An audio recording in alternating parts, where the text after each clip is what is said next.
Okay, that maybe worked. Cool. Let's start.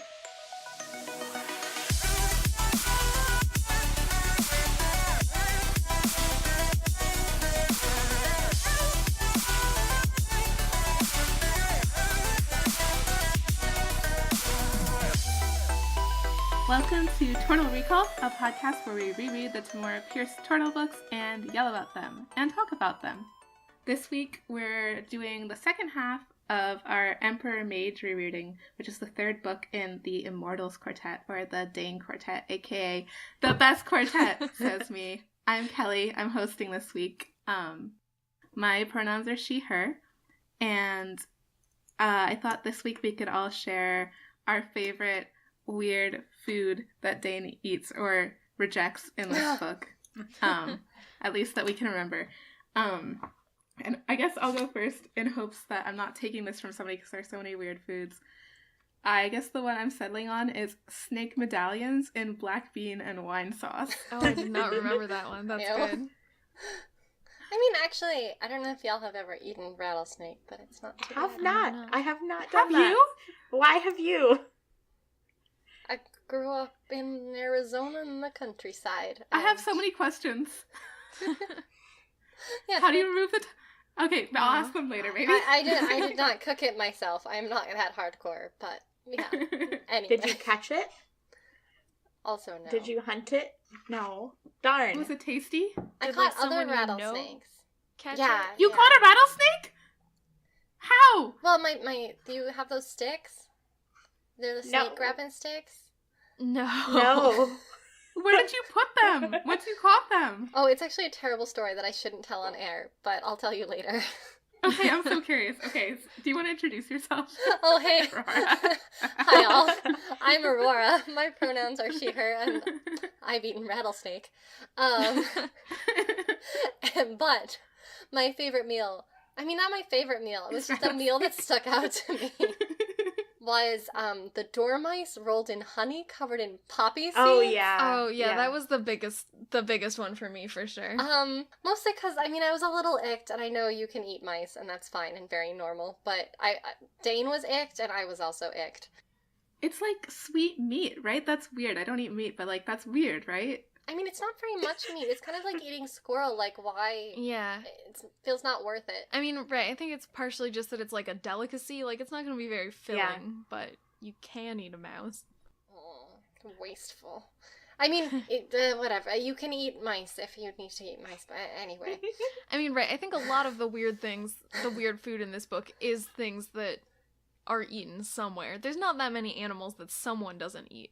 Yeah, no. And, I mean, it is the source of protein, and I'm sure it's a fine source of protein, but because Dane has so many mouse friends, Yeah. I was a little saddened. And I think not to like pass judgment on eating specific animals, but I think for me what like struck me as weird was just like the combinations of like the animal plus whatever they're with. Like Right, Yeah, and honey black and beans poppy and sauce. honey and Yeah. poppy seed. I like how we all pick like two real gross combos. I mean, not gross. They are combos. Maybe they taste good in real life. You never know. You never I hear know. foie gras is like actually I not know. that bad. No. So really. So anyway, someone else's turn. Well, I don't know if I can remember any really weird ones. Okay, I guess I'll go. I'm Abby. My pronouns are she, her. They mentioned eating eel, and I thought that was gross because I don't like eel, but that's not, like, very weird. Fair. There were a lot of weird foods, but we did read this book, like, a bit ago, and they're all blending together at this point. Did you say, like, your name and your pronouns? I did, yes. Okay, cool. I'm Grace. My pronouns are she, her. I just found a page with a really normal list of food, and I thought that I had found an exciting page, but I hadn't. So here's some normal food she eats. Smoked salmon and herring, tarts filled with cheese and ham. Yum. Sounds good. That sounds pretty good. I mean, I enjoyed, it wasn't gross, but I enjoyed the description of Theresa's cake as well. Oh, yeah. Well, it was gross when a bunch of rats was came out gross. of it. That part was gross. Good effect, though, yeah. Well, We did that. Cool. Let's transition into the first section of this week, which is actually continued from last week. Let's transition back to Social Justice Corner. Where did we end last week? We did feminism and queer stuff. Which Wasn't the queer stuff was just do. mostly like Numerous, probs queer, thanks, bye. Oh, yes. Numair is definitely bi, and that's the only thing we have to say. Wait. I actually forgot something. Okay. Since we're there. Here we are. But I'm pretty sure our dear good friend, my best friend, the good graveyard hag is also queer, thanks, bye. Wait, who? Oh, yeah. Graveyard hag? Oh, Yeah. I can see that. It's just decided. Like her look and her aesthetic. Her vibe. Yeah, and I had a quote, but I probably forgot to write it down. Yeah, no. Anyway. Yeah. Just decided. I've decided it's canon. I gave you some evidence. Okay, some I'm happy. very well cited evidence. There we go, we're because good. of her vibe. Solid evidence. It's the vibe, 100% the vibe. Perfect. Anyway, Okay. moving on. So, I guess that brings us, it doesn't really bring us, but I guess we have left to talk about race, class, and militarism/imperialism, which I really feel like are just gonna kind of blend together. Yeah, I mean, why This don't we start with race, and then probably we'll sort of transition to the other ones. But Let's do it. there's a fair amount of race stuff in this book because of how we're in a country where there are Yeah. non-white people. What? Wow. Mind blown. I mean, we know that there are non-white people in Tortall, like, with varying levels of ambiguity, you know? I mean, we know that Sarge is a black guy. We don't know if there's, like, a large community of black people, or if he's an immigrant, and if he's an immigrant, where he's from. We don't know any of that. But in this book, we're in Carthag, and that's sort of ancient Egypt. Kind of. A little. The thing that stood out to me when I was thinking about race in this book and Tamora Pierce writing race was that I was really happy that she was having people that were non-white in this book. That was good. But I felt weird about the way that she was doing that, and I was trying to like pin down why that was. And I'd love to hear what you guys think about this. I sort of felt like maybe one of the reasons I felt weird about it was because she was very much like she was saying there were people with like black skin and like with brown skin, and I felt like those are like very like sort of like weird categorical like othering ways of like describing the way that somebody looks. Like instead of saying like they had like dark skin or comparing it to an actual color, it sort of reminds me of like creating these like color classifications. Yeah, I mean, it is really interesting that she repeatedly mentions, I mean, in this book she refers to Kadar, I don't know. She refers to him as a light-skinned black, which, Tamara Pierce, please stop using colors as nouns. We've talked about that before. But right, I mean, it's interesting that she keeps using black as a category, which has meaning in America in the modern day, but it's not, you know, it's not a universal, objectively like easily defined category. You know, it's so socially defined. So right, it's interesting that you know, we know that Sarge is a black man. That's a quote. And then we know that Kadar is a light-skinned black person, but still black, whereas other people are brown-skinned, I guess.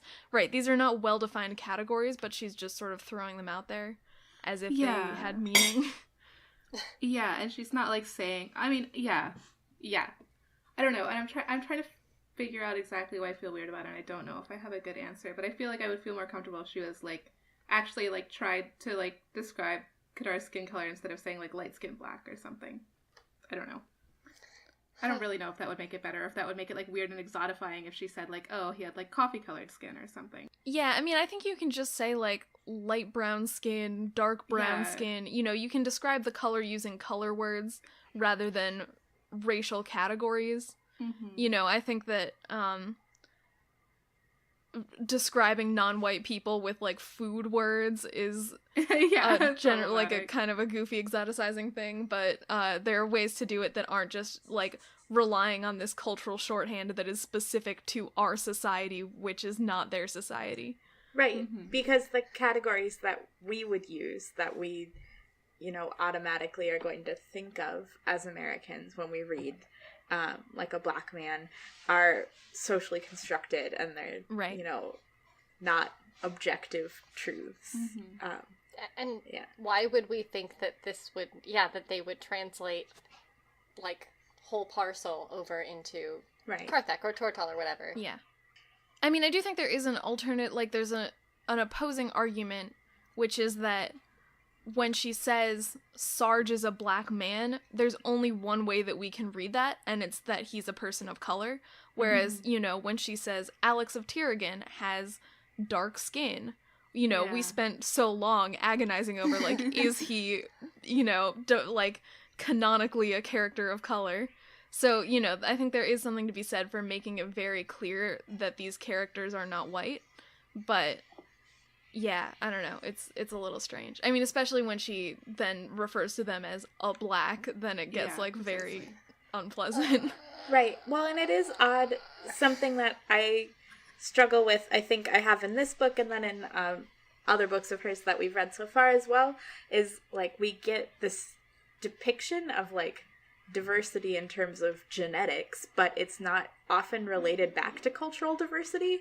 Like, she's not actually expounding on, like, there are these people that are from this place, and some of them immigrate to this place, and that's why you get this community of people who are here in Karthak, even though they ancestrally have this background or whatever. Like, we don't have that color, or that, like, detail.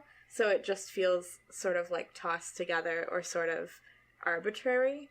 Not like there are people who have distinct, like, cultural backgrounds.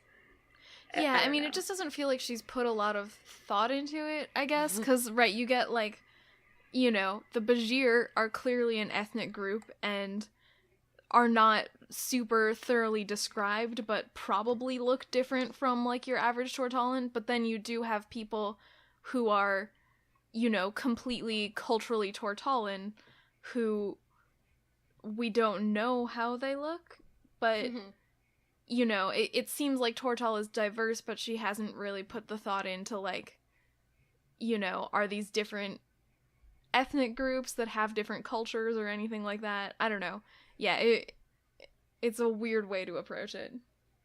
I think, actually, that she sort of maybe did a slightly better job with Karthik in that respect, because at least she said a lot about how it was an empire that had, like, conquered a lot of different other definitely places, and therefore the people from all those other places were living together in the capital, like, happily or not.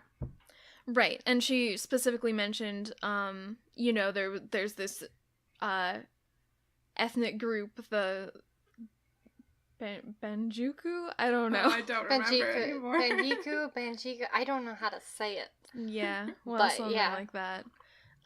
Right, so they're, like, an ethnic group that has been enslaved by the Karthaki Empire. And then I think you also get something interesting with Kadar, because I think it's implied that he's darker skinned than Ozorn, and he mentions that his mother's family is from, like, a conquered area.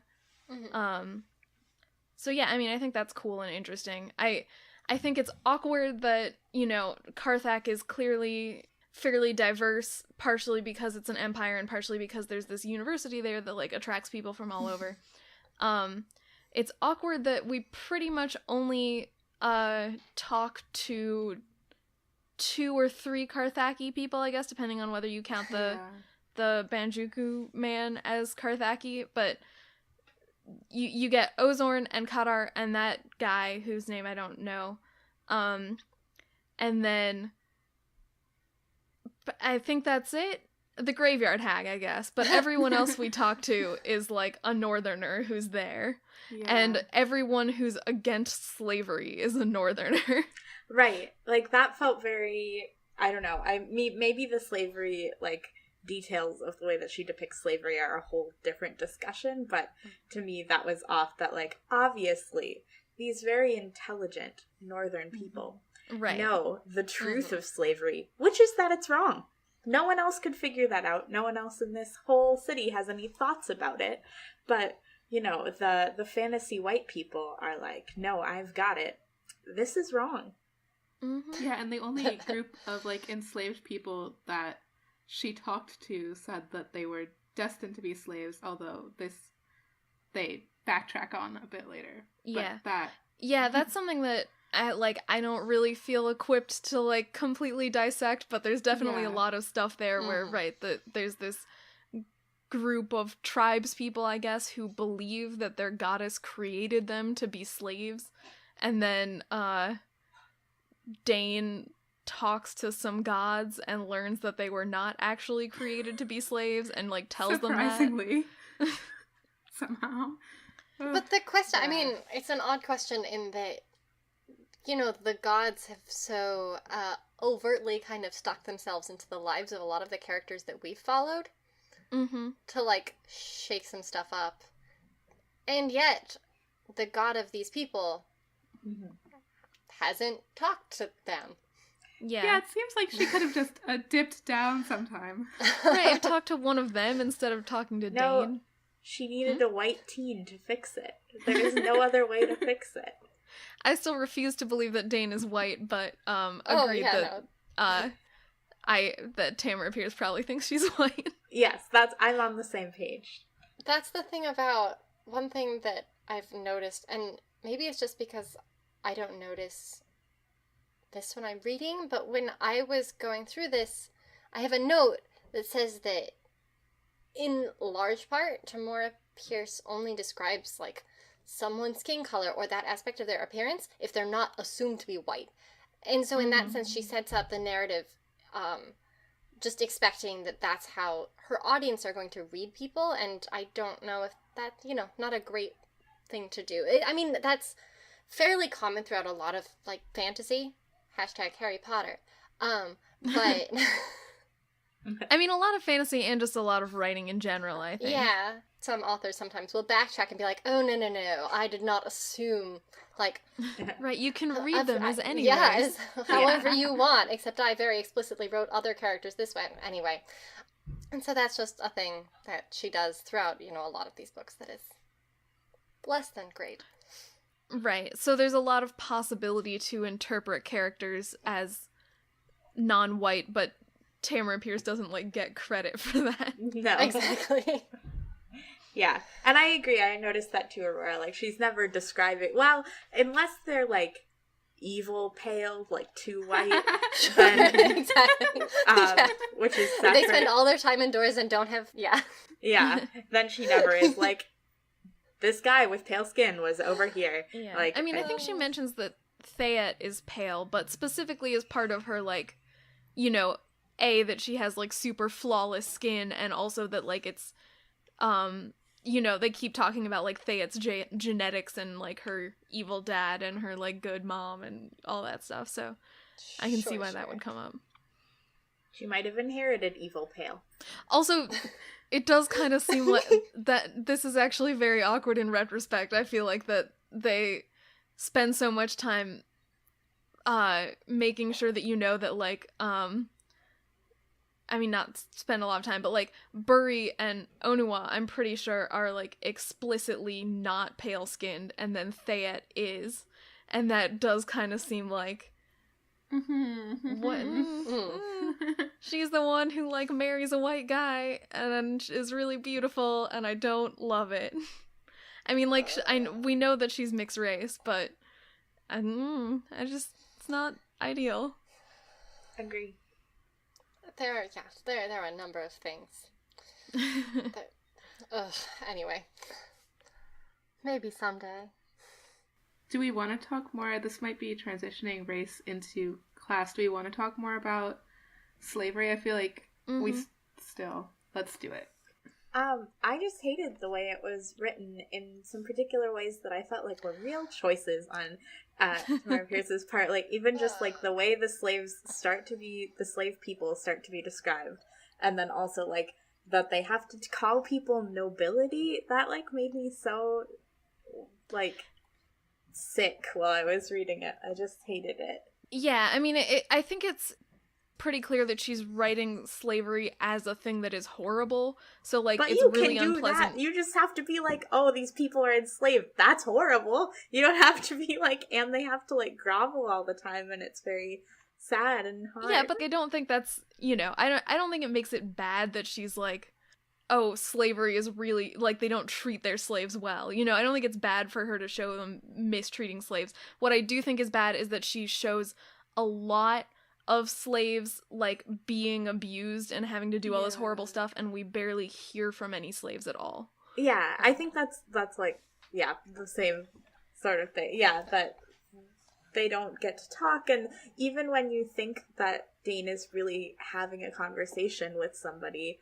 like, it's, not real, it's a disguise, so she still hasn't actually talked to any, Yeah, you're talking about when she talks to the graveyard hag. Yeah, in the disguise when she's, like, fixing up the room. Yeah. I mean, right, she does talk to the Banjuku people who are slaves, but they're kind of a different group of slaves, I guess. Mm-hmm. Right. And also just, like, the language in general that's used in the text, and I don't know if this was deliberate, which is part of why it makes me uncomfortable, but there's a lot of instances of the description not being like, a slave woman stood off to the side, but a slave was here, that not, it's very, like, depersonifying language, which is difficult to read and could be deliberate, but I don't know.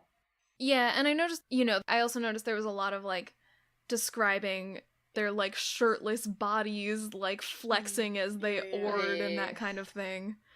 And, yeah, like, that in combination with the fact that you never really get, they're never given, like, personhood and characterization. And, like, the big group of slaves that we hear about, other than the Banjuku, is the mute slaves of the Emperor, who, can't talk. So that's a thing, but they can sign, and we still never hear from them. Nope. I mean, we ran into a very similar thing when we were reading the Alana books, when she goes, book number 3. Yeah. I was particularly interested in hearing y'all's opinions about the way that, both Dane and Kadar each kind of deal with slavery, and the ways that, like, for example, Dane was explicitly instructed not to engage with it. Yeah. I don't know how to think about that particular trait of, like, one aspect of your morality for, like, peace and Tortall. Like, they weren't willing to shake that up so they could, like, get through their peace talks or whatever. And Kadar's a whole nother bag of worms, but I don't love it as a narrative of just them, sort of having to be okay with slavery because they're doing peace talks, but, I think it does make sense in world that they would say, okay, we just have to deal with this because we need our country to not be destroyed. Until the point where Dane overthrows the Emperor and destroys the government, because, like, at that point, I feel like they could start making some changes. Yeah, so then after she did that, she was like, what if you just free a couple slaves for me, but then think about just freeing the rest of them for me, maybe. Yeah. I feel like she could have made a bigger ask, maybe. I also think that we're slightly getting into a difference, too, of, like, what's the fancy, like, there's, like, the in-universe thing, which is, like, yes, it is hard to, you can't just be like, oh, free all the slaves, please, thanks. Watsonian, yeah. But there's also, like, the writing choice, which is that, like, Dane was written being asked not to engage with the, like, slave people at all, and that could have been written differently so that she made her own individual choice to, like, be really kind to them, even though in general people weren't, and then learned about them as people, and, like, so there's, sometimes it's hard to separate those two levels of the discussion, but, like, they should both be there. Yeah. Well, right, and on a Doyleist level, on a writing level, this book could not have a happy ending that involves slavery still, like, being very entrenched in this country, Right, I think that that really stuck out to me is that Lindhall, I guess is how you pronounce his name, whatever. Yeah. He, he's a northerner who hates slavery, and he explicitly is mentioned as having having only stayed in Carthag for this long to help runaways escape. Yeah. Then, at the end of this book, he leaves, despite the fact that slavery is still in place. He leaves, and he also tells the new emperor, who is not abolishing slavery, that what he was doing was helping slaves escape. Wait, I have so many questions about that, because they insinuated, so we know that Kadar is not against slavery. Mm-hmm. Rather, he's pretty pro-slavery and sort of seems to not really consider slaves people as such. But apparently he's been involved in this rebellion, which Lindhall and Nomer mention, a big part of which is organizing this, like, underground railroad. So I guess I was just wondering, is that, like, a separate part of the rebellion that he suddenly learned about, or was he just sort of dealing with that because it went along with the things that he cared about? I don't know, because I was confused when they sort of threw that in to the discussion of the rebellion, and I thought, why would Kadar be behind this? Because it seems like he doesn't care. Yeah. I guess, yeah, because it's sort of, like, convenient for him. I'm guessing, like, to be involved because that's where the rebellion's at, I guess. I don't know. I had a similar question and not a very good answer.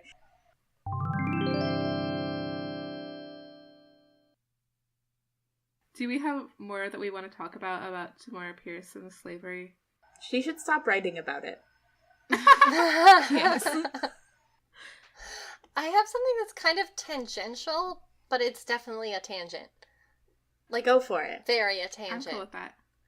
Okay. So, we know, I think, that, like, in this universe, as I said, did I mention this was a tangent? It's a tangent. Okay. Okay, go on it. But in this universe, the gods are not forces for, like, moral good, right? Like, that's... No, I think it's more of like a Greek god thing where, like, the gods Okay. all just are people who have their own agendas that might conflict. I mean, we know that. Yeah, because I was trying to... I guess, especially when I was younger, I was trying to work through, like, do these gods of these people actually care about the Carthagi people themselves, or for about slavery, for that matter? There's my tangent. Or do they only care that, like, Ozorn is ignoring them? And, like, what is their Yeah. moral responsibility for all of these reprehensible things that are happening in this country? I was thinking about that too. It does seem like they're pretty much just in it for the, like, offerings. Listen, we want some flowers. Like, yeah, Ozorn is ruining the country, and also slavery is happening. But right, they seem way less concerned about that than the fact that he's, claiming divinity or trying to divert people's attention away from the gods, which, terrible. And, like, why is his say the only one that is important? I don't know, there are a bunch of other people that I'm assuming worship them, that they're just ignoring? I don't know. It's like an odd hole in all of this. Yeah, I'm curious about the god mechanics, but I don't really understand them that well. I imagine that we'll talk about this more in the future, but it does seem to me like they're the type of mythology where they're not just, pure and good and looking out for people, but where they're kind of just doing their own thing and, like, picking which people to support and that kind of thing. Mm-hmm. That makes sense. Anyway, tangent over. I guess the one other thing with relation to slavery that I wanted to bring up was that there's, like, a very strong theme in this book of cages, and there's, like, a distinct metaphor between human slavery and animals in cages, and yeah, I don't know. Yeah, I thought that was really interesting, especially because she hits it so hard, especially when Dane's, like, in the prison, and she goes wild. Yeah, a really overt metaphor is something that reminds me you're reading YA, I feel like. Like, you guys might not have learned about this literary device yet. I guess it's hard to know what to do with that, in the sense that, in saying that she doesn't like animal cages and comparing them to, like, human cages and saying that the human cages are very, very wrong, where does that put... I don't know, y'all. it's weird because, you know, there is this really intense metaphor, but then she got, like, I mean, I think it's good that she breaks it up a little bit towards the end and says, like, cages are more okay for animals than humans, or, you know, like... Right. Which I feel like is something you have to say, because, like, yes, Dane puts a lot of stock in animals and their comfort and what they need, but also, like, still, in the sense of morality, it is more bad for a person to be in a cage. Right. But yeah, I don't know. I mean, I think it's like, you have to say that, obviously. You can't just say, oh, Ozorn owning birds and owning people, these are the same level of bad. Right, exactly. Sure. That's why you have to, like, go in and be like, yep. But yeah, I mean, it's weird to hit this metaphor so hard and then have Dane, who's, you know, very much respects the personhood of animals, say, oh, but animals can be in cages, it's just people who can't. Yeah. I almost wonder if Tamora Pierce just got to the end and she thought, but I still like zoos, so... Yeah. She's like, what if they were zoos, but they were, like, good dream spaces? Like, Right, she zoos did look sort of better. say, like, oh, well, zoos are not always the best for the animals, but Dane can use magic to make them good. But I don't know, there is also an interesting sort of contrast between Ozorn, you know, completely not thinking of slaves as people at all, or, like, even, you know, anything that should be valued, but then, like, being so concerned about the welfare of his birds and animals. Like, the fact that he would kill slaves because they accidentally made his birds sick. Mm-hmm. But I don't know. I don't really know how to parse that, I guess. Yeah, I feel like that's kind of its own trope. Yeah, it is. Like the evil villain petting their Persian cat. Yeah. I guess slavery was sort of part of our class discussion. The one other thing I thought about class in this book was that I thought it was really interesting, despite how incredibly stratified it sounds like Carthage society is in terms of class, that the Emperor was super duper accepting of Dane, who has a very low class background and didn't bring it up very much. That's true, and also, it's strongly implied that the Emperor was personal friends with Numair, who is also a commoner. Mm-hmm. So I wonder how the class system in Carthage kind of lines up with the class system in Tortall and the views that are entrenched in both. Yeah, we really don't get any glimpses of Carthage nobility. I guess Ozorn mentions that there's, like, a council that he is somewhat beholden to, but yeah, mostly we just see people at the university, and it seems like they're pretty, yeah, like, not very stratified based on class. But you have to assume that although they're less stratified, they're also at a university, like, they don't have to be working, so you have to assume that they're on pretty even ground to begin with. Yeah, we don't really know, like, does this university have tuition costs? I mean, not clear. You're not on a farm, and that's a cost, right? Right, I mean, but it's possible that they also have, like, scholarships if you're, like, a commoner who doesn't have money. Or maybe they don't, and maybe you have to pay to go there. Yeah. Mystery. It might be one of those things where they agree that, like, if you train them, you'll work for the state, and maybe that's part of the reason that they were so mad when whatever, because we haven't read that book about Numair. That would make sense. Yeah, we don't know. That's why they were so mad that when he left, like, if they thought that this great powerful mage was going to work for the Empire, and then he kicked it or fought with the Emperor, or kicked it, but left town, he didn't kick it. Listener friends, if you have read that book, like, don't feel like you need to tell us about it. Yeah, we'll get there. We'll read get it there in the future, and we'll figure it out. Yeah, I guess that would make a lot of sense, especially because it seems like the Emperor sort of uses a lot of mages from the university to his personal gain afterwards, like lifting up the boat and stuff like that. Yeah, definitely. And having the university is clearly, like, part of what makes him such a military power. Yeah.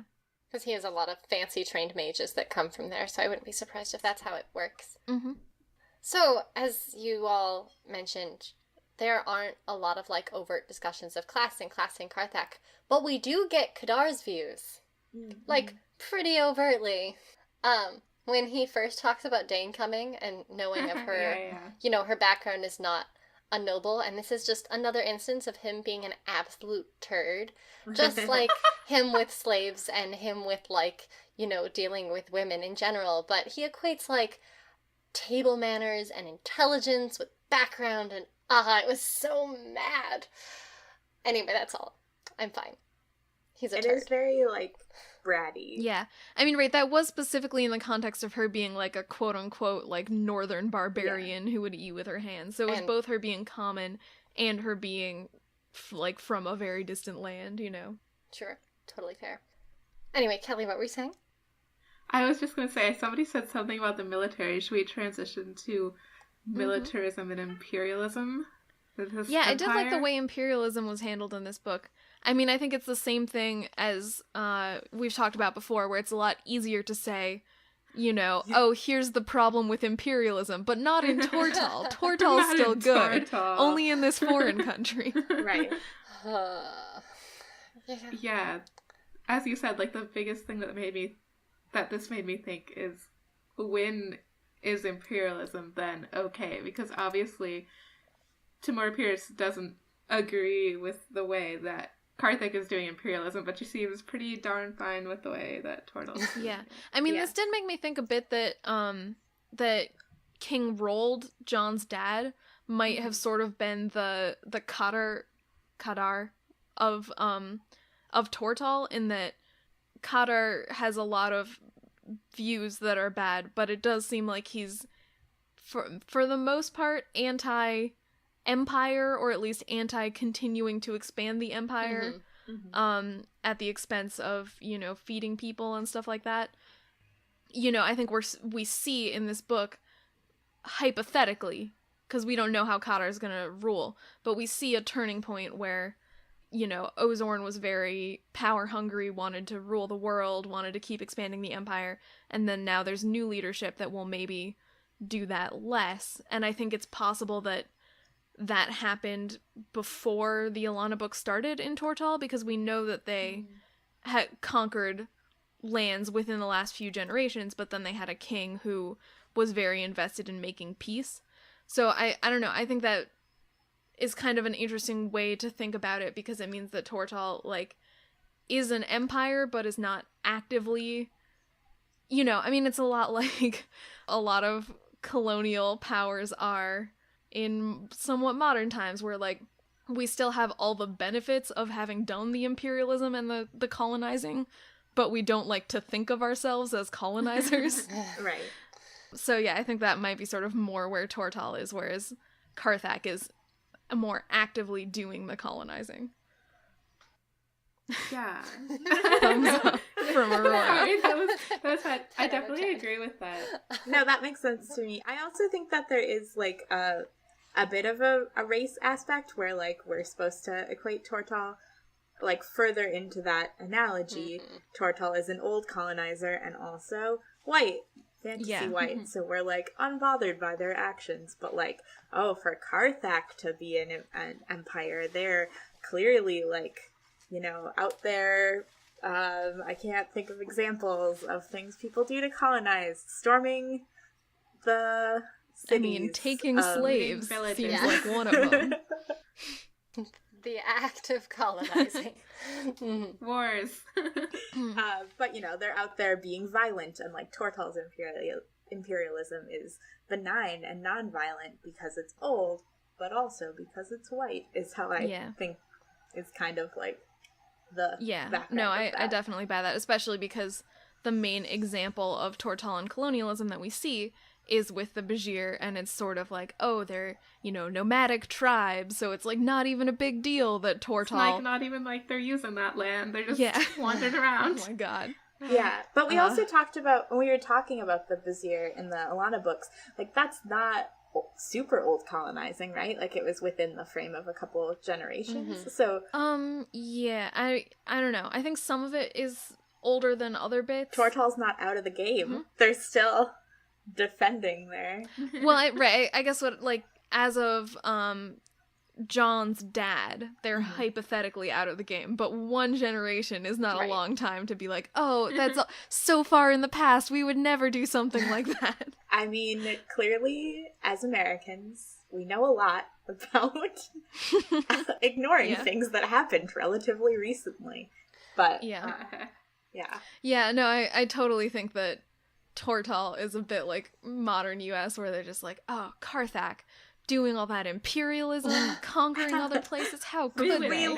Come on. We would never. This is our ancestral homeland that the Bajir lived on before we lived here. But, like, yeah. I mean, but it's interesting to think about kind of the way that structurally their colonialism looks kind of different. Like, in the sense that, in Carthag, if you think about their army has a lot of people, even, like officers. And if you think about, like, Kadar, you said his mother was from a conquered... I think it was actually his father. His father. But it doesn't matter. Oh, yeah, I think you're right. I think I said mother earlier, but I think it's his father. But Carthag, despite it sounds like the imperialism, as Kadar talks about it, is, like, terrible, and they overtax people, and it's real, real bad. But in the way that they have kind of taken and not integrated, but like all of these different conquered empires seem to play some sort of key role, or a role in the functioning of the empire itself, in a way that Tortall seemed very resistant to, at least before Alana's time.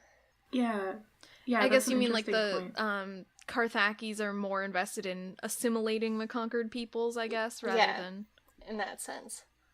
Yeah, but right, we do see that during the Alana books with like the Bajir and like the King's Own, etc. Yeah, that's fair. Yeah, right, and the fact that John becomes the voice of the tribes. We can't get into that again. I'll never not be angry about that. Yeah, sorry. Anyway. Don't worry, we're all still mad. Like, we can take a group poll. Everyone's still mad. Yeah. We just can't talk about it again. Exactly. Yeah. Like, the yelling that was then is still going on now. It's just a lot quieter. Yeah. So quiet you can't hear it. It is really interesting to track, like, there's tons of metaphors for imperialism, or just, fantasy imperialism. It's not a metaphor, it's real imperialism that's happening in this world. But there's so many examples. Tortall is the first example with the Bajir, and then we get the Khmiri. And right now we have Carthag, and in the future we'll maybe have something else. Perhaps. And it's interesting that pretty much every example we get is sort of more nuanced than the previous one. That's true. Yeah. Right. It's kind of interesting to me because, to, like, briefly hypothesize about the author, like, maybe she did feel like she hadn't totally been able to do it the way she wanted to, or do it in an informed way, so she's returning to it and giving us these takes that are a little bit, like, give us a little bit more to work with each time. And so it's good not to just treat imperialism or colonialism as like a one-time issue, because it is so prevalent. Yeah. Grace, you just talked about authorial intent. Should we sidle on over to authorial intent? Yeah. Wait, what was the new name for this? Zombie author. No, Zombie that's author. the old name. We had a new one. Pierce the Veil. Oh, Pierce the Veil! Pierce Pierce the the Veil! Veil. Forget what I said! Pierce the Veil is the new name. Forgot to change it. It's I'm so writing it on the good. outline. The layers Pierce of, the Veil. like, We punniness. are piercing the veil. Now. Yes. Come on, Pierce. So, one of our sections in this is Shame That Kink, and I have 2 kinks to shame Tamora Pierce. Okay. The first one is, I think Tamora Pierce has a thing for tall men, because she keeps bringing up how tall people are, and then she has the graveyard hag be like, oh, Dane, all your friends are so tall. They're all taller than 6 feet. I actually looked at Lindhall Reed's Wikipedia, or, Tortall wiki page, I think to verify that he was blonde, because I wanted to make sure that he was white before I referenced that he was white. But it mentions that, like, later he appears and he's specified to be, like, 5'6", but in this he's specified to be 6 feet tall. So that's irrelevant to most things. I just thought it was funny that she could not keep his height straight. She forgot how tall he was. Yeah. Oh, wow. And the second one is, I know we've touched on this before, but Birdman. She sure does Ozorn love turns those into a birds. Birdman too, so I really feel like there's something going here. Numair's a Birdman. Ozern's a Birdman. We may see more in the future. I don't know. No one could know. It's impossible to tell. Animorphs. Animorphs. Yes, animorphs. Yeah. Precisely. But what if they were animorphs? Yeah, I'm excited to discuss the Bird King more in the future. I'm so excited. I'm literally just waiting with bated breath for this moment. It's going to be a highlight, I can tell. Man, I have not put these pieces together before, and I'm like experiencing a real personal revelation about Tamora Pierce. There's a lot of Birdmen. There's just a lot of them. My goodness. Good catch, Kelly. Thanks. Okay. I have a zombie author thing that is not a kink thing. Okay, that's fair, Go I for guess. it. That's allowed. This is like a pretty minor point in the book, but it stuck out to me that Dane mentions when they're talking about like Ozorn just saying like the people should worship me instead of gods. People shouldn't be spending their money on gods. They should be paying taxes. Dane has a line about all people need to worship, all creatures need hope. Oh, yeah. And that seemed very much like just the author saying Yep. that people need to have religion. Thank you, Tamora Pierce. Thanks for And your opinion. as an atheist, I resented it. I just think that Tamora Pierce, there are ways to have hope that are not about religion. It's okay. Also, like, the gods in their world are not Super that helpful. great. Yeah, no, they're not great. It's always weird when you have like religions that look like religions in our world, but in a world where they know that gods are real. But Yeah. I think it's especially weird in this case because you have all these people, you know, worshiping God or various gods, and Dane talks about how it gives them hope. But Like, what part of it? Because the gods seem pretty self-interested. yeah, in a world where, you know that, like, you're a slave in Carthag, and the gods are cool with that as long as they keep the offerings up, you know, keep the prayers coming. Yeah. And that's where her statement there feels very out of place, given, Yeah. you know, Yeah.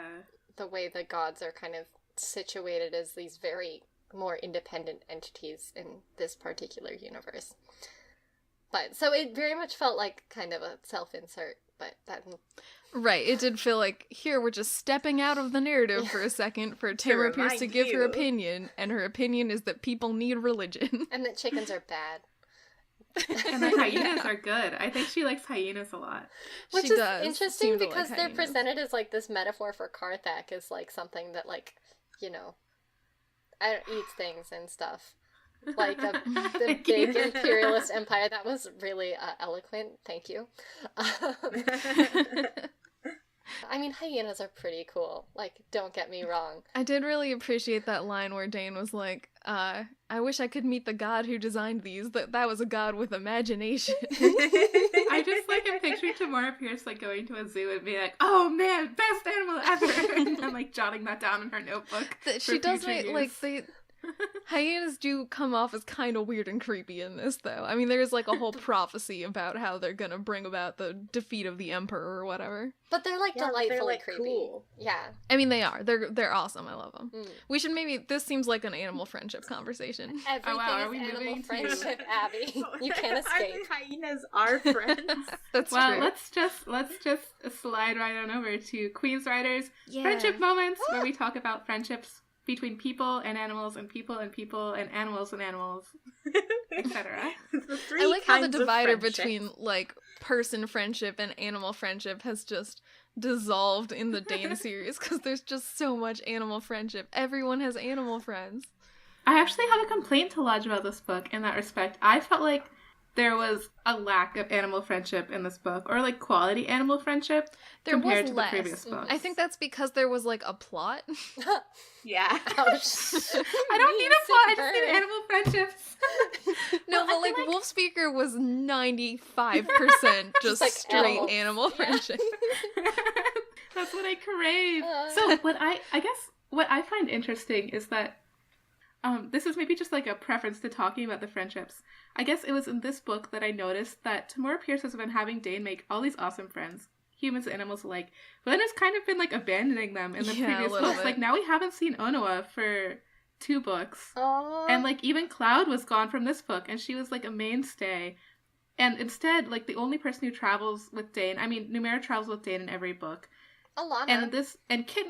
And Alana comes, but she wasn't really, like, I feel like she wasn't a major There were some role. cute moments with Alana. They had some nice hugs. Yeah. I felt like in the last book, she wasn't in it that much. In Wolfspeaker, she just showed up at the end. Sure. Yeah, she was only at the end, but she was there a little bit. But yeah, partially because Dane does all his traveling. And then Kitten, who can't speak, is the only animal that is, like, accompanying her everywhere. So I just thought that was an interesting choice. Like, you write such good characters, like, make them stick around. I want more friendship. And then I also just found the Zek friendship to be a little bit unfulfilling upon this reading. I thought the Marmoset wasn't that interesting. I don't know. I do love his... I don't know why I wrote this in Friendship Corner, but among my list of friends, I did put Zek and Keys, because Zek and Keys. Okay, yeah. Yeah, no, he's really sweet. I really liked that. Do you remember the part at the beginning where she misses her pony? Because I really liked that part. Yeah, there were some good shout-outs to her absent friends. I know, I just want them here. Yeah. Anyway, with that complaint over, we can talk about the friends that are here. I just needed to get that off my chest. Yeah, no, I think that it's just partially the structure of the books where, you know, each one takes place in a different location. Just wait till the next one. Yeah, really. I did really appreciate the like, you know, not giant amount of Alana content we got, but we did get some, and it was very cute. There were some good hugs. There was a scene where Alana, like, braided her hair, and I thought that was very nice. Yeah, that was nice. Yeah. And Alana gives her, like, advice about being meddled with by the gods.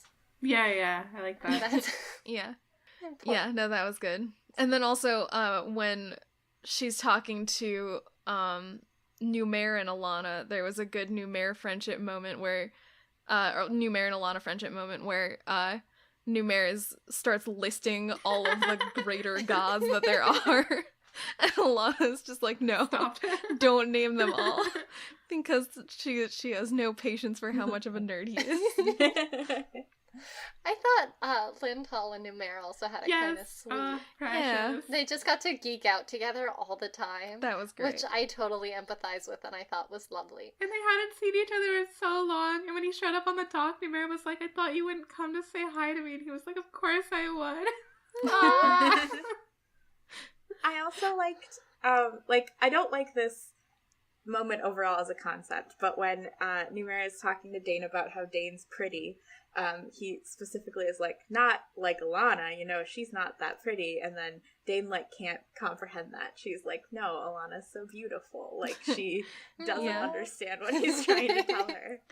Yeah, Alana I think that's supposed to be her being, like, humble and not knowing that she's pretty or whatever, but I definitely read it as her being like, what? No, my friend Alana? She's great. She's beautiful. Oh. I also have a note here noting the friendship between Lindhall and his door, who he yells at. I like your friendship notes. I almost wrote that down and I didn't, but it is delightful. Alternative notes. I'm warming up gradually, the slowliest, to, how do you say his name? Rickish? Oh, Rickish. Yes! Oh, wait, I am The warming up so Stormwing fast. and I loved him in this Dane book. and the Graveyard Hag, and Yes. they're there's some they have fun some good stuff in there. banter. I And love... He cares about Mora still. Just a good crew. Yeah, no, and we got Rickesh and Mora friendship in this book. That was great. I was super fond of Rickesh in this book, and I forgot I like it when he first sees Dane again, and he just, like, starts making fun of her right away. Like, calm down. He's so sassy. And he like goes he's over great. to talk to, like, her and Numera and spends the entire time they're talking, like, peeling up a piece of metal really loudly from the thing he's sitting on, like, stacking it back down again. He's so rude. He loves drama. Yeah. You know? Our boy loves Just drama. gotta be, like, theatrical. Yeah. He's a dramatic guy. I'm super into him. I think he's the fancy boy of the Stormwings. I think he is. Oh, yeah, he is. I will believe it. Moon Sword. Speaking of fanciness and sass, Dane and her, like, developing banter and, like, relationship with the Graveyard Hag is one of my favorite things historically with this book. I don't think they're really friends because the Graveyard Hag is, I don't know, She probably has a very different conception of friendship. Yeah. But they certainly do probably. have a certain rapport that I appreciate very much a lot. They're both Yeah. really mean to each other in a sweet But way. in I a kind of fun think way. they're friends. I don't know. As much as a graveyard hag has friends, I feel like Dane's her friend. Right, which I don't know how much she does, but She is yeah. the rat. I mean, she is also, like, using Dane to achieve vengeance, but Dane's having, like, a pretty good time with it. People can be your friend even if you're using them to achieve vengeance, technically. I like Dane's friendship with the weird mute dinosaurs that she brings back to life that are really nice to her. Yeah. That's true. It was so sweet when she was, you know, someone asked, like, if it hurt them to be, like, the skeletons to be destroyed, and she was like, no, it doesn't hurt them, it just hurts me. Aww. Yeah, there was a lack of a live animal Yeah. friendship, but there was Good some dino friendship. good dead animal I friendship. did miss that live animal friendship, but the dead animal friendship was pretty cute. And I feel bad for hitting on Zach earlier. I forgot how cute he was with the keys. That was pretty good. Yeah. That was really cute. I yeah. just feel He like also really likes grapes. I also he does like grapes. Yeah. yeah. Yeah. I enjoyed a little bit of, I guess mostly Duke Gareth and Gary the Younger and like the other diplomats, both when Dane jumped in the river to rescue the marmoset. Mhm. And they all, like, she got back up on the boat and she was all wet, and all the Tortallans were just, like, trying really hard not to laugh. That was good. Yeah, that was good friendship. Yeah, though, who was the one, the older diplomat? I like his sort of friendship with Dane, like when he sees her yawning in the peace talk, and he's like, you don't have to sit here. Yeah. Go do something Yeah, that else. was nice. That was Duke Gareth. Duke Gareth. I kind of missed him. Yeah, he was nice. Mm-hmm. Oh, I also liked, we mentioned this in the last episode, but the fact that, Dane keeps mentioning, like, oh, like, Thea insisted that I get all these fancy clothes, and then she spent Yeah. hours teaching me to curtsy and stuff like that. Yeah. So, good Thea content. I guess I feel like we're not talking about two very important friendships. I don't know if we should touch on these or sort of save them for character building, but obviously like Dane and Kadar and Dane and Numair in this book have a lot of things going on with all of them. Mhm. Some of that we might even have to save for Yeah, Night I Vision. feel like Oh, I did have one moment though that's just a good moment, which is that when it's a state dinner and Numair's feeling sick and Yeah. Dane sends the That was dogs to cute. go Yeah. sit under the table so he can feed them with sleight of hand. That's cute. Yeah, Yeah. that was nice. They're still buddies. does anybody have a few more friendships to throw in, or should we move to our new section? Oh, wait. Okay, Bone okay. Dancer. Have we even talked Oh, about Bone Dancer? Bone Dancer X Oh. Lindhall. That is pretty Bone cute. Dancer is Yeah. good. And just I really like that Bone Dancer just like wants to stick yeah. around. He stays because he loves his people. Yeah. Aw. Anyway, that's all. Okay, We can go on now. Okay. Our next section is a brand new section. It's character building / character development. It's because we realized on the Wolfspeaker series that we were trying to jam all of that into world building, and world building was getting really long, so we made a new section.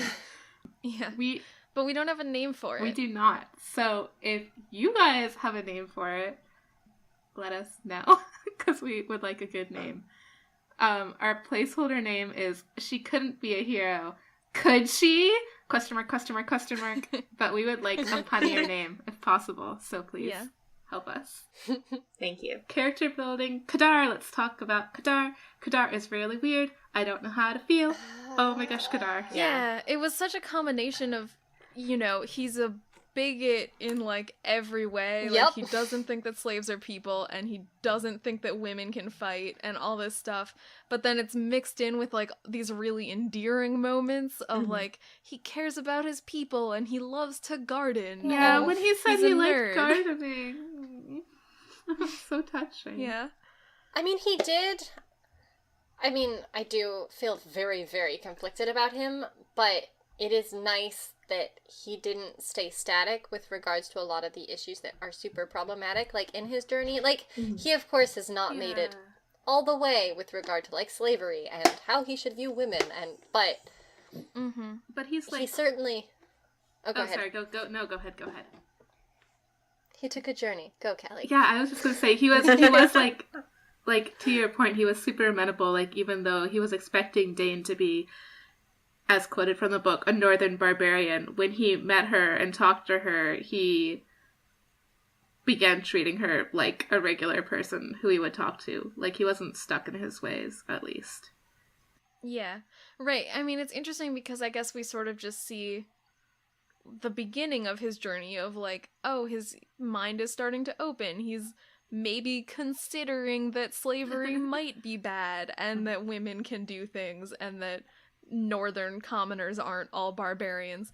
But he just gets like the very beginning of that journey, and then we get a little bit of like, oh, he's not as into imperialism, so that's good. And then he gets put in charge of the country and everyone else leaves. I thought... Yeah. Oh, sorry, go ahead, Grace. No, that's all. Just, yeah. What I guess the thing that I found super... And I mean, people can have morality that is confusing, but what I found confusing about his morality was that he could be so against imperialism, and against imperialism as in, we can't keep exploiting the people whose lands we take over so much that they can't feed themselves. I really care about these people. We shouldn't keep conquering when we can't take care of people. But then not, like, recognize the humanity in slaves. Like, he could really recognize humanity in disadvantaged people, but just not slaves, which presumably are people from the places that they conquered. Yeah, I don't know. I think, like, people who are, you know, racist and bigoted and whatever can sometimes, you know, make these barriers where, like, okay, free people are people and slaves are not people. But we also don't know, like, if, you know, we know that the one tribe, the Banjuku tribe, are, like, that's a whole ethnicity that's enslaved, but other than that, we don't know if there is, like, a line of, like, you know, if there's, like, a caste system or, like, an ethnicity thing, like, if there's something that determines who can be a slave other than just, like, are you a slave? Yeah, all we have is that mural from the university where somebody was, like, offering up children in chains, I think. Yeah. But that's unclear. Yeah, I just thought that was interesting, especially, like, as you said, because he was, at least his father was a prince from one of the conquered lands, and he has a lot of empathy for people who live in the territories, colonies of Carthage, but really just none for slaves at all. Which, like you said, can happen and can be true, but... Yeah, right. I don't think it's an unrealistic character, but I think it's a very hard character to parse within the narrative, and, like, the part of his journey that we see him on, I guess. And right, you know, I hope that he, you know, improves as a ruler and reconsiders his beliefs, but, like, I don't know if he will. So, like, the idea that we're supposed to see him as, like, you know, one of the good guys and, like, a much better alternative to Ozorn, while he's still totally down with slavery, is tricky. I agree. Kadar. Ozorn, let's talk about Ozorn. Oh my gosh. Yeah. He's weird. He's weird. He's weird too, for sure. I think he's a really good, like, creepy villain, but I don't understand everything about him. But, I mean, you get little peeks into, you know, he went to school with Numair. And so he obviously has, like, you know, like, years of university training, and he's very curious about Kitten, and he loves his birds, but he's also has the biggest ego in all of Carthage, in that he wants everyone to worship him as a deity. And he likes being fancy. And he's a fancy boy. He likes to be fancy. And right, he has trouble believing that, you know, even if he knows intellectually that Numair is, like, a better wizard than he has trouble, like, believing that in his heart. He just thinks that he's really the best at everything. I guess my question about Ozorn is, he says that he has this whole speech about, you know, all these omens from the gods are about the fact that I pardoned Numair, and, like, the gods are really mad at Numair, so obviously I have to kill Numair. Was that him, like, doing, like, a spin? Was that his propaganda of, like, what's up with the gods, or does he actually believe I felt like he believed it. Like, I wrote next to that, oh my gosh, he is completely delusional. Yeah, I wonder if his ego has just expanded to the point that he no longer has a completely clear grasp on how things truly are. Shrugs. Because I mean, he's receiving signs from the gods. So I feel like if he really believed that those signs were a problem, then he wouldn't just worry about spinning this for other countries. He would worry about spinning it for the gods, and they're going to continue to be a problem to him. Yeah. I mean, right, I think partially he might actually just think that he's better than the gods, you know? It's just so his he thinks ego. that even if they have a problem with them, or even if they have a problem with him, he can just deal with it because he's basically the level of the gods, right? Basically. In his defense, I mean, not really in his defense, his looks are always very good. Yeah, they are good. He is right about That's maximum. True. He has maximum fanciness. Mm-hmm. Max fans. Yeah, I agreed with what you said, Abby, where you were like, I definitely don't completely understand him, but I kind of like that. Like, the ambiguities about his character don't bother me so much as they intrigue me. Yeah, same. Any more character building? I guess we touched on this already, but Rick Ash is getting more fleshed out. I like it. Yeah. A Stormwing with personality. Mm-hmm. That's cool. This is barely a character thing, but Lindhall mentions that he has an assistant who's really great, and she's about to go live with the merfolk and study them. Yeah. And we never get to meet her, and I just want to know her story. Yeah, I'm mad. She's my favorite character. Yeah. I guess the one character who we've not touched upon and who's like kind of central a little bit might be Dane herself. Oh, Dane. Dane's angry. That's what I got from this. She's so angry. I love it. Like her just the whole chapter, Dane loses her temper is so good. Best chapter title. Best chapter. Like, we know that, in Amy's words, Dane is metal as heck. But she certainly proved herself. Also, she showed the extent to which she is really, she has the metal potential, to do some real big stuff. And we do get, the Graveyard Hag kind of not gets on her case, but talks about how she does have a lot of anger and sadness in her past, and that it all just, turns into dinosaur rage. Great. Yeah. I think she does have a lot of development because, this is her really, I think, realizing that she has a power besides, an ability. She has a lot of power, and that's cool. And I'm happy for her. Yeah, and kind of, accepts the power, whereas before she was like, oh, who me? This is just a thing, like you said, nothing special about me. And now she's like, wait, I have a divine father, and I could do crazy things. I can control many dinosaurs. Yeah, she thinks earlier on in the book, why would anyone even care that I was here? What's special about me? And then at the end of the book, she's just like, I'm going to single-handedly destroy this palace. And then decide its fate afterwards. Yep.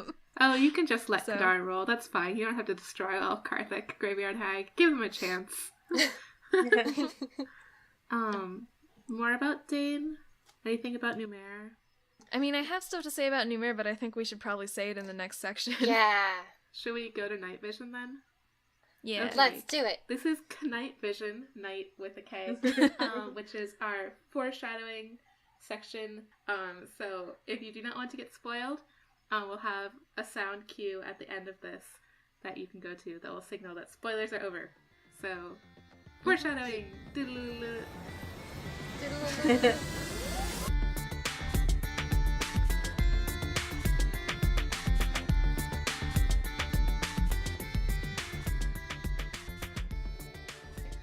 I have a question. Yeah. Oh, wait, no, we should go with your rage first, and then I have a question. Okay, my rage is just every, like, literal, like, single time, this is the book where Tora Pierce was like, have to set up this romance in the next book.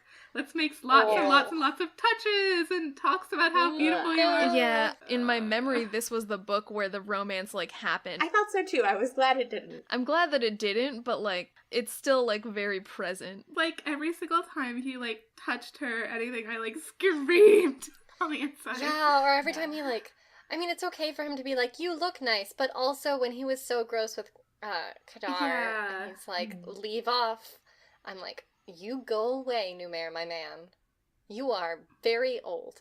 And the double standards that he was setting. There's a big difference between, like, you look pretty, I like your dress, and, like, you are just so beautiful in comparison to other people, and specifically your beauty, blah, blah, blah. Don't like it. Like he says, like, oh, if I'm not careful, like, soon you'll be married off to somebody.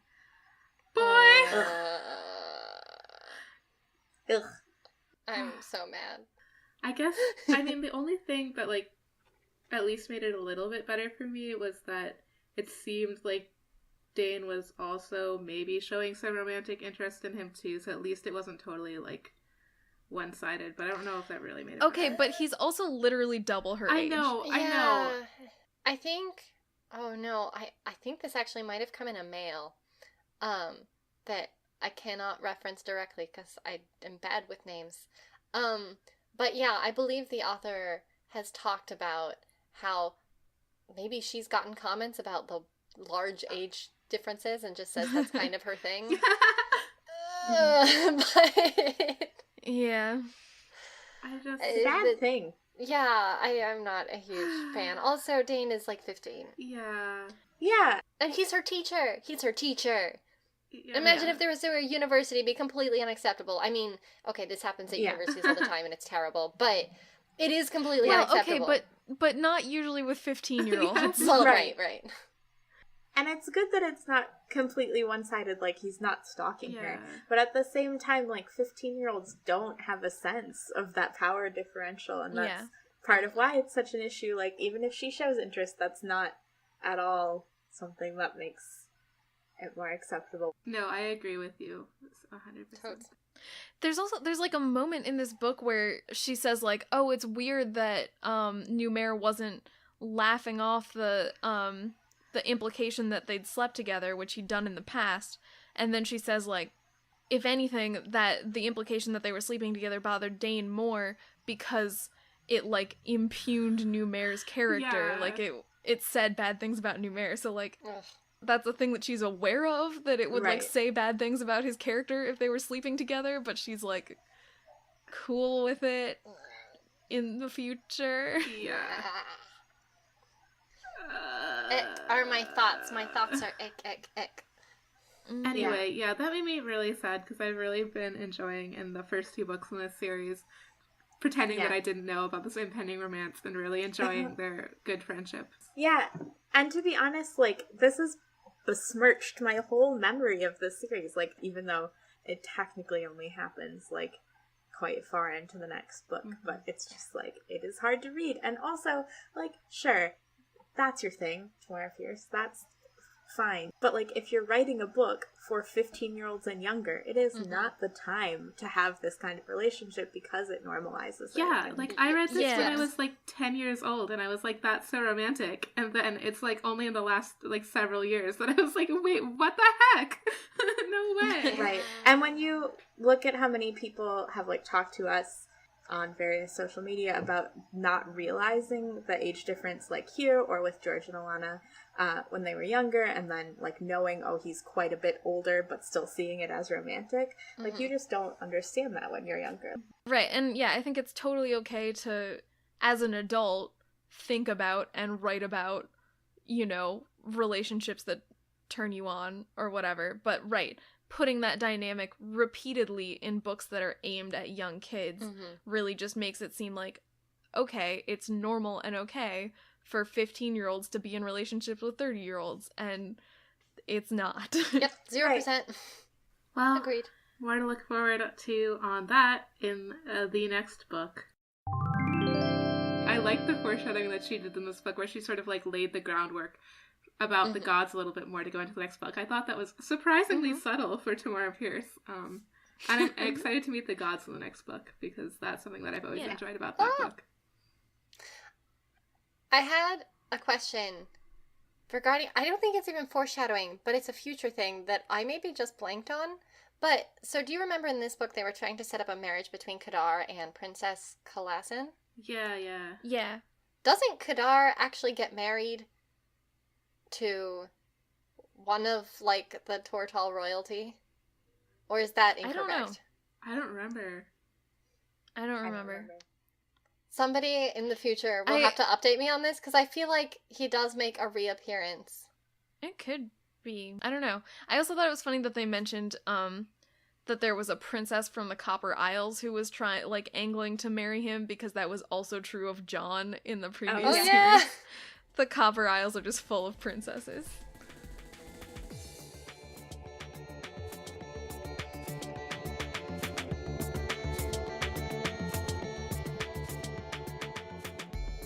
Okay, let's do Chamber of the Ordeal, where we rate the book on nostalgia and animal friendship and say who we would recommend it to. For once, I actually wrote ratings down, so I can go first. Kelly, go! Wow, you're so prepared, Kelly. I'm very impressed. Thank you. This is the first time I've ever done it. I actually, for some reason, this time when I read this book, maybe it was because I was really sleepy when I read it, behind the curtain here, I felt less nostalgic about it than I did when I reread the other books. Maybe it's also because I had reread this one more as a youth or something. So I'm going to give it a 9 out of 10 nostalgia rating instead of a perfect 10. So I like how your nostalgia ratings are actually still really high. Dipping just a little bit from the perfect nostalgia rating. I didn't remember, like when I read this book, I didn't remember as many things that I was like, oh my god, I loved that I didn't remember. Animal friendship, I am going to have to give this an 8 out of 10 instead of a perfect 10 because I just felt like there weren't enough live animals that Dane could actually talk to in this book. There was a decrease in animal friendship from the last book. And it made me sad, but there was a lot of animal friendship, so that I'm happy about. And who would you recommend it to? I feel like I would still recommend this book to all youths. I think if you weren't reading, if you didn't know what happened, but I'm moving back into Spoiler Town. I'm going to move away from Spoiler Town. I don't think there's anything that would really make it super inappropriate. I mean, I think it would be good if you read it and then it was an appropriate age group where you could have conversations about race and colonialism. But it's also a book for young adults, so I want to recommend it to young adults. Yeah. Who like animals. I'm so torn about that. And who like Fantasy Egypt. If you like Fantasy Egypt, this may be a good book for you. That's true. Okay, that's it for me. I'll go, I guess, then. I would give it, I guess, like an 8 out of 10 for nostalgia, because I really like this book a lot, but there are, like, a few things that made it, that dampened my enthusiasm for it. But I mean, 8 out of 10 for dinosaurs alone. And the Graveyard Hag. There's so much good stuff in this book. Animal friendship, I'm gonna give it a 9 out of 10 for dinosaurs again, and also the marmoset with the keys is very cute. Zach? Yeah, Zach. Very nice. I don't know if I have a good answer for who I recommend this to, because I really, really enjoy reading it, but, the race stuff is a little dicey, and then, the spoiler stuff, like, it's a little squicky, and I don't know if I want to give that to a young kid. I mean, so I definitely recommend it to adults who like reading books for a younger audience, but I don't... Like, I want to be able to recommend it to kids, but I don't know if I can. Aurora. The thing about this book is, as a kid, this was, like, definitely my fave. But approaching it as an adult, as you all said, yeah, you pick up on things where I'm like, oh. But then, you once again run into our good friend, the Graveyard Hag. And Kitten continues to, like, burn locks off doors. Yeah. And it has so much, the world building in this one is really interesting. In ways that I didn't pick up on when I was a youth. Ugh. Mm-hmm. So this is a hard one. Maybe 8.5 in that case. Animal friendship. I'm gonna give it a 7. Because I miss Cloud. Me too. That's fair. And there's a 3-point sized hole in my heart that is made up exclusively of Cloud. My good friend Cloud. Also our good wolf friends. In terms of who I'd recommend this book to, yeah, I think...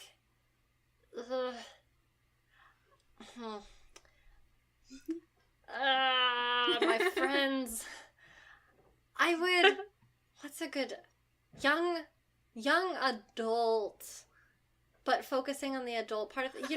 You need to be able to approach this, with... it has so many good things, but it's best to recognize them along with the other things that one should be critical of.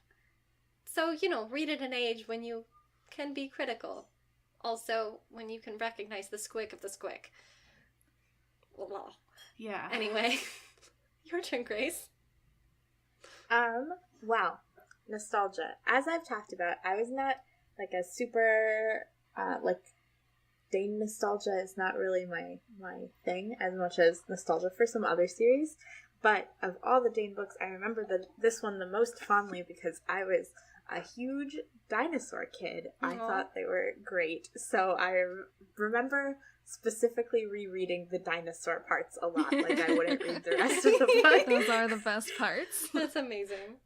I just have that chapter bookmarked. So for that reason, dinosaur, if there's one part of this book that held up more than any other, it was the dinosaur part. Remembered it as really cool, still really cool. So I would give it given those considerations, I would give this book a 7 out of 10, or a 7 out of 10 for nostalgia. Because as we said, there's more that I see to be critical of than when I was reading it as a child. But at the same time, my image of it hasn't been quite as shattered as reading some of the books where I hadn't seen really big things that we ended up talking about. Mm-hmm. So, animal friendship. Again, love dinosaurs. Love dinosaur friendship. So I don't think I was as impacted by the lack of other animal friendship because that one was a real positive for me. So I would give it an 8 out of 10. And then I would recommend this similarly to people who are old enough to be critical, but I definitely think it's worth reading for people who are kind of both in the target demographic and older. Awesome. I like how our target demographic is in fact very vague. Yeah, definitely. Young youths. Okay. Both youths and older. Let's do the wrap up really quickly. We do not have a Palace Gossip this week, maybe because I forgot to check the email in this past week, but then we'll be back to you with more next time. Extra next time. Yeah. If you have questions or things that you want us to talk about, send them to us. You can send them. You can reach out to us on Twitter. We are Total Recall on Twitter. We are Tortall Recall on Tumblr. Our website is tortallrecall.com, or you can email us at tortallrecall@gmail.com. If you have time and inclination, please head on over to iTunes and give us a rate or give us a review. We love it. We do have a Patreon. Yeah, that's patreon.com/tortallrecall. And yeah, we put some bonus content up there. There are additional episodes where you get to hear from the people who didn't give their opinions on the show for any given book. And you also get to have input on some of the bonus episodes that we're doing, and where some people have had some really good suggestions. So we're going to do a bonus episode in the future. Yay. So thank you to people who have donated already. And also, thank you for listening. If you can't donate, that's totally fine. Thank you. Thank you, thank you, thank you. Thank you. Mm-hmm. We'd like to thank our music, which is Greensleeves by Zeta. And we'd like to thank some people who talk to us on Twitter. They are Queen Blarb Blarb, Marble Tross, Catherine Unzer, Word Nerd Knitter, Writing Rissa, and Amy M. Jack. Sounds familiar? Hi, Amy. Hi, Amy. And that is it for this week. Tune in next time for the final installment in the Dane series. Whoa. I forget what it's called. the first part of the final installment. Yeah, the first part, the realm of the gods, and that's Get pumped, my friends. Get super pumped for might go to the realm of the gods or something like that. I don't know. Maybe. I don't know. No spoilers Maybe. here. Could happen. Yeah, get hype. Who wants to sign off? I did it last time. Or do you want to do it? Bye-bye, Tortellini. That was good. Good. Da-da-da-da-da.